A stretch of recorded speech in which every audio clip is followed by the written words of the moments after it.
Vous êtes sur Kivu Morning Post, vous êtes le mieux informé. Bienvenue à l'actualité du jour. Au sommaire, des violents combats opposent le FARDC et les ralliés aux combattants Twirwaneho alliés à l'F-123 à Minembwe, où des frappes aériennes lancées depuis Kalemi ont intensifié les affrontements dans cette partie de la République démocratique du Congo. Des Congolais venus de plusieurs pays européens, dont la Belgique et la Suède, ont manifesté massivement ces jours à Bruxelles pour dénoncer les violences et massacres perpétrés contre certaines communautés de l'Est de la RDC, notamment les Banyamulenge et d'autres civils, tout en appelant la communauté internationale à briser son silence.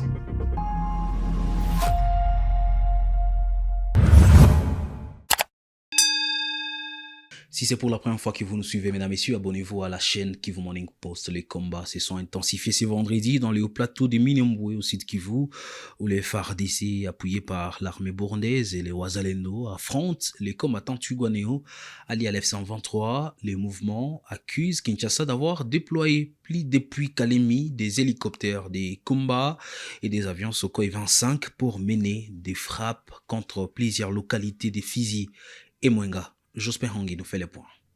La F-123 accuse les forces armées de la RDC d'avoir déployé des avions de combat depuis la ville de Kalemi, dans la province voisine du Tanganyika.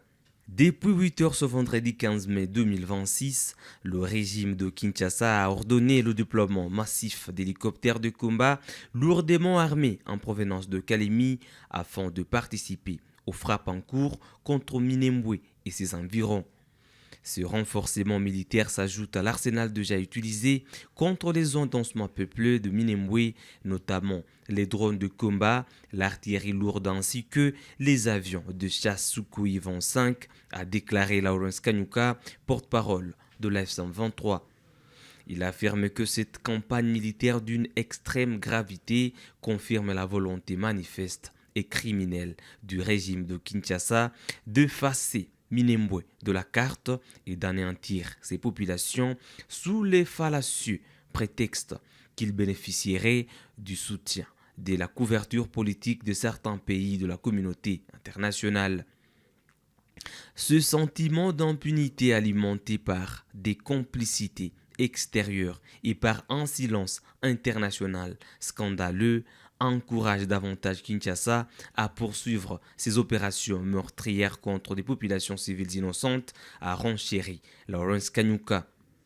Des combats ont été signalés dans les localités de Kakenge, Kalonge, Bidego et Kalingi en territoire de Fizi, ainsi qu'à Mikenge dans le territoire des Mwenga. La F-123 a indiqué son ferme engagement à défendre et protéger les populations civiles par tous les moyens nécessaires. Je l'ai dit au sommaire de l'actualité du jour, des Congolais venus de la Belgique, de Suède et de plusieurs autres pays européens ont manifesté massivement aujourd'hui vendredi à Bruxelles pour dénoncer les violences et tueries visant certaines communautés dans l'est de la République démocratique du Congo, notamment les Banyamulenge, les Tutsis, les Hema et d'autres populations civiles. Les manifestants ont également exprimé leur inquiétude face, selon eux, au silence des organisations internationales devant une situation qu'ils qualifient de crise humanitaire persistante. Assassin! Tshisekedi! Génocidaire! Assassin! Tshisekedi! Tshisekedi! Tshisekedi! Tshisekedi! Assassin! Tshisekedi!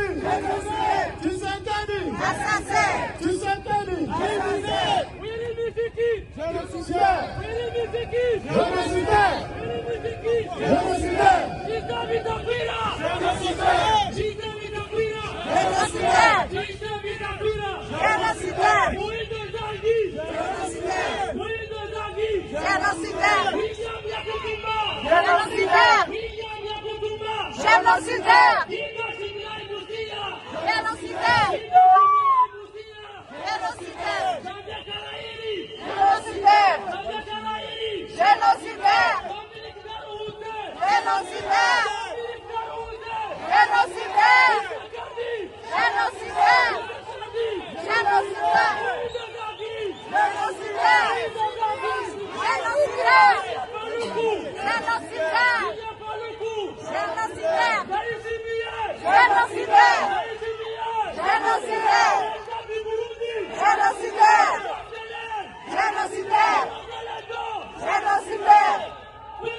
Génocidaire. Génocidaire. Nous voulons la paix. Nous voulons la paix. Nous voulons la paix. Nous voulons la paix. Allez au plateau. Nous voulons la paix. Nous voulons la paix. Nous voulons la paix. Nous voulons la paix.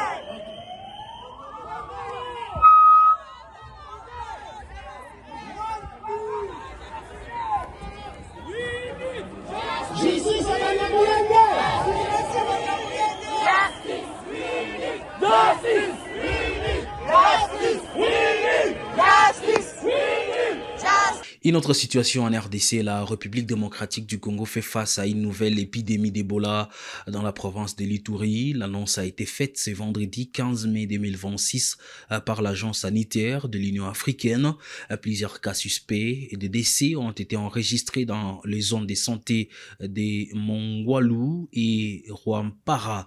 D'autres cas suspects ont aussi été signalés à Bunia en attendant les résultats des analyses des laboratoires. Selon Dr Jean Kasseya, directeur de l'agence sanitaire de l'Union africaine, le premier examen réalisé par INRB montre la présence d'un virus Ebola de type Nozaïr. Je suis en train de diriger la réunion d'Africa CDC dans son centre d'opération d'urgence, puisque nous suivons de très près l'épidémie des maladies à virus Ebola qui est confirmée dans la province de l'Ituri en République démocratique du Congo. Les résultats préliminaires des laboratoires ont confirmé plusieurs cas positifs et le séquençage est en cours pour identifier précisément la souche, mais nous savons que ce n'est pas la souche Zaïre. À ce stade, 246 cas suspects et 65 décès ont été signalés, dont plusieurs parmi les cas confirmés. Ce qui est particulièrement préoccupant, c'est les risques élevés de propagation régionale en raison des mouvements importants de population entre les zones affectées et les pays voisins, notamment l'Ouganda et le Sud-Soudan, combinés à l'insécurité et aux défis liés à la prévention et au contrôle des infections. J'organise aujourd'hui une réunion régionale d'urgence de haut niveau avec les autorités sanitaires de l'Ouganda, du Sud-Soudan, ainsi que la RDC et différents partenaires dont l'OMS, l'UNICEF, les industries pharmaceutiques, pour coordonner la réponse à cette épidémie. Nous nous restons mobilisés pour donner un appui dans le domaine de la surveillance des laboratoires, du contrôle des infections, de l'engagement communautaire, de la préparation transfrontalière de la coordination. Et nous appelons les communautés à rester vigilantes autour de cette épidémie. Plus proche de chez nous, le territoire de Nyiragongo a célébré ce vendredi le premier anniversaire de l'intronisation du chef de la chefferie de Bukumu, Sa Majesté Putiti Kaembe IV Isaac, à la colline sacrée de Buhimba, une cérémonie marquée par la remise des récoltes des 7 groupements et la participation des autorités provinciales et surtout territoriales. Reportage. La chefferie de Bukumu dans le territoire de Nyiragongo Nord Kivu a célébré vendredi le premier anniversaire de l'intronisation de Sa Majesté Mwami Putiti Kaembe IV Isaac au cours d'une cérémonie des rites coutumiers, de messages de paix et une forte mobilisation populaire. Les festivités se sont déroulées dans une ambiance mêlant chants traditionnels, démonstrations culturelles et remise des symboles du pouvoir coutumier aux souverains traditionnels par les gardiens de la coutume. Prenant la parole à cette occasion, l'administrateur du territoire de Nyiragongo, Prince Pambuka, a salué le rôle joué par les Mwami depuis son ascension au trône. Dans son intervention, Prince Pambuka a également appelé la jeunesse à promouvoir la cohésion sociale et les vivre ensemble dans un contexte sécuritaire encore fragile dans l'est de la RDC. Les chefs des 7 groupements composant la chefferie de Bukumu ont tour à tour pris la parole en langue locale pour renouveler leur soutien aux Mwami et réaffirmer leur engagement en faveur de l'unité coutumière. L'administrateur du territoire a enfin invité la population à faire de cette commémoration un moment de réflexion et d'engagement collectif. Il y a un an, le Mwami Putiti Kaembe IV Isaac a été intronisé à la tête de la chefferie de Bukumu, l'une des principales entités coutumières du territoire de Nyiragongo, au nord de la ville de Goma. Dans les Tanganyika, les autorités de la province ont annoncé la suspension de la pêche sur les lacs Tanganyika du 15 mai au 14 août 2026. Le ministre provincial de la pêche et de l'élevage, Pungwe Moulapi Raphaël, a expliqué que cette mesure vise à favoriser la reproduction de poissons et à préserver les ressources du lac. La société civile de Kalemi a critiqué la mesure, estimant qu'elle risque d'aggraver la crise économique et humanitaire dans les zones lacustres. Vraiment, tuko na moya hapa tunekala. Jana tulikuwa na delegation kutoka presidence. Baru tuexpliquer mambo ya accord cadre ya Washington, accord cadre ya Doha, Washington. Vamos chamar isso muito. Depende do contexto da Tanganyika. Pour le moment, province yetu c'est province à problème.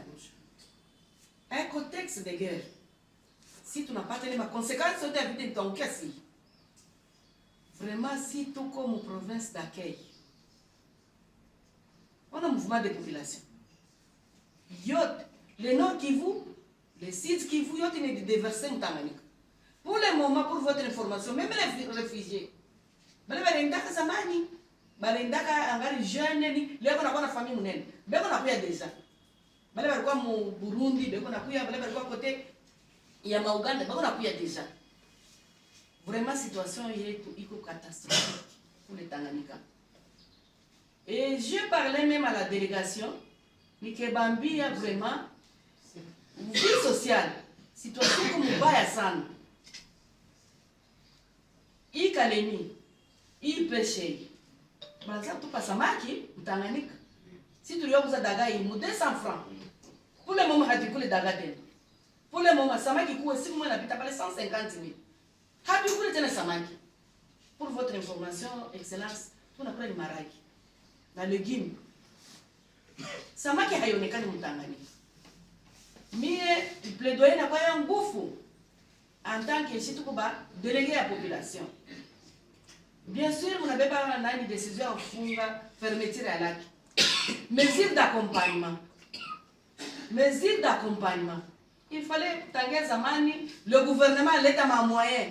Nous avons conservé ma samaki. Ya mukafu, tunaona madepo inakuwa ma samaki tunakuwa. Gouvernement wanauza. Sasa mimi naona ile bunga ya gouverneur anatia kwa kufiniza.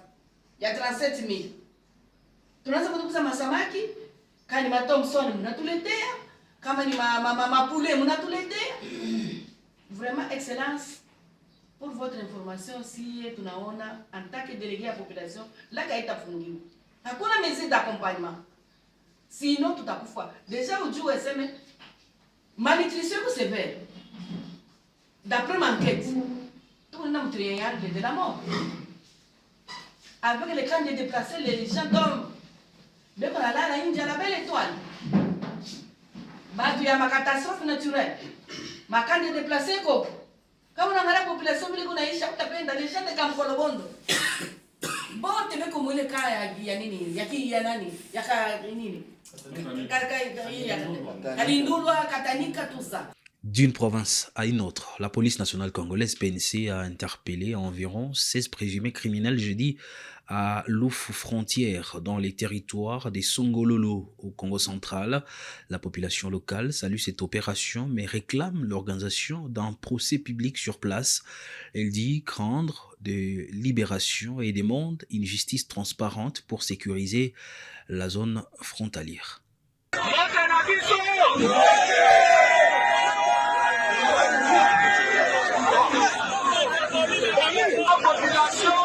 Merci mingi pour la collaboration na bino. Osangani ye tokutani mokolo ya lelo.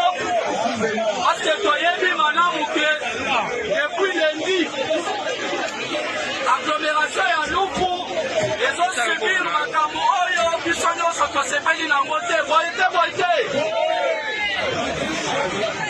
Banda lundi agglomération ya Lufu esubir bamakambo oyo ezali mabe ebele.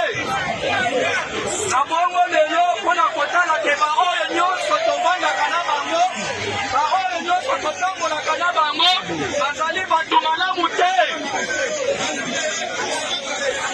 Nazopesa bino conseil na sasa ke toyeba bato oyo toza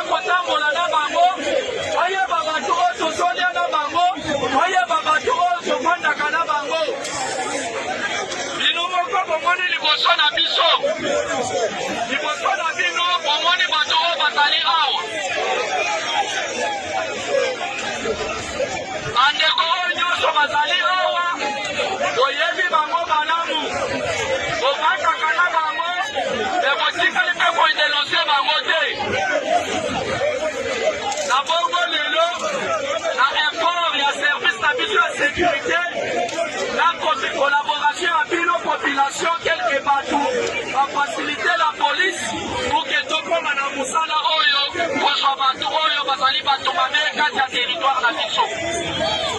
Na bongo na zoma na côté limisa d'abord moko na bango, Bobo Yeba Bango. Oyabi, akata na suke, awa. Wota la Moussala ya Sanaka.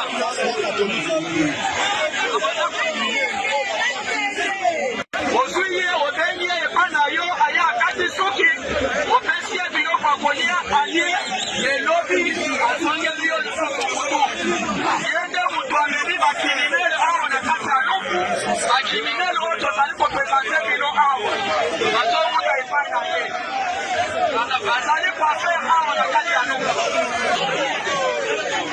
Omoni, Moutoyo, Osomona,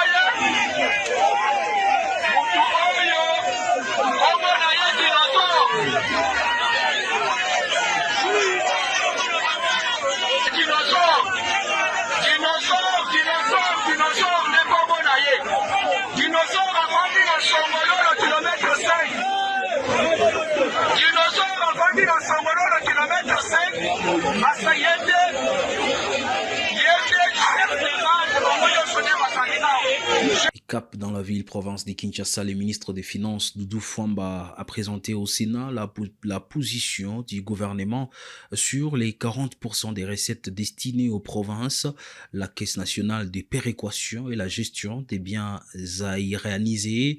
Il a annoncé un financement de 20 millions de dollars pour accélérer la mise en œuvre de la Caisse nationale de péréquation. Les débats a porté également sur la transparence budgétaire et les relations financières entre l'État et les provinces. Votre gouvernement n'a pas abandonné ces provinces.